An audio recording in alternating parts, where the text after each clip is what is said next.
কাতার প্রবাসী যে সকল ভাইয়েরা দেশে গিয়ে আটকা পড়ে আছেন, আসতে পারতেছেন না, বা আপনাদের যাদের 6 মাস ওভার হয়ে গেছে গা দেশে গেছেন, বা যাদের আইডি ম্যাচ শেষ হয়ে গেছে গা, যারা আমাকে মেসেজ করছেন যে আমরা আগে কাতারে ঢুকতে পারবো কি না, যে ইনশাআল্লাহ অবশ্যই আপনারা ঢুকতে পারবেন।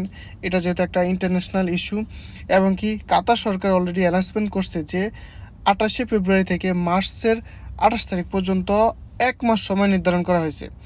দেখেন, যাদের 6 মাস ওভার হয়ে গেছে গা 28শে ফেব্রুয়ারি থেকে, তাদের আরও 1 মাস বাড়ানো হয়েছে। বা যাদের আইডি 28শে ফেব্রুয়ারি থেকে শেষ হয়েছে, তাদের কিন্তু 28শে ফেব্রুয়ারি থেকে আবার মার্চের 28 তারিখ পর্যন্ত অলরেডি মেয়াদ আছে। ঠিক আছে নি, এরপর হয়তো আরও যদি সমস্যা থেকে সরকার আরও 1 মাস বাড়াবে, এটা হচ্ছে যে পরবর্তী, সেটা হচ্ছে ফিউচার। কিন্তু আপনারা এটা নিয়ে একদমই টেনশন করবেন না। দেখেন, যাদের আইডি মেয়াদ যাদের 6 মাস অলরেডি ওভার হয়ে গেছে গা বাংলাদেশে, তা আপনারা কিন্তু 7 মাস থাকতে পারবেন। যাদের আইডি ম্যাচ শেষ হয়ে গেছে 1 মাস, আপনারা আরও 1 মাস থাকতে পারবেন। তো এটা নিয়ে কোনো টেনশন করার বিষয় না।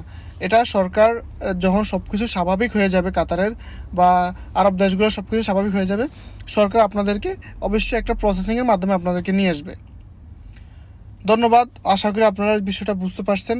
আরও যদি বিস্তারিত জানতে চান, আমাকে সবসময় ফলো দিয়ে রাখবেন এবং কি আমার ভিডিওগুলো শেয়ার করে দেবেন।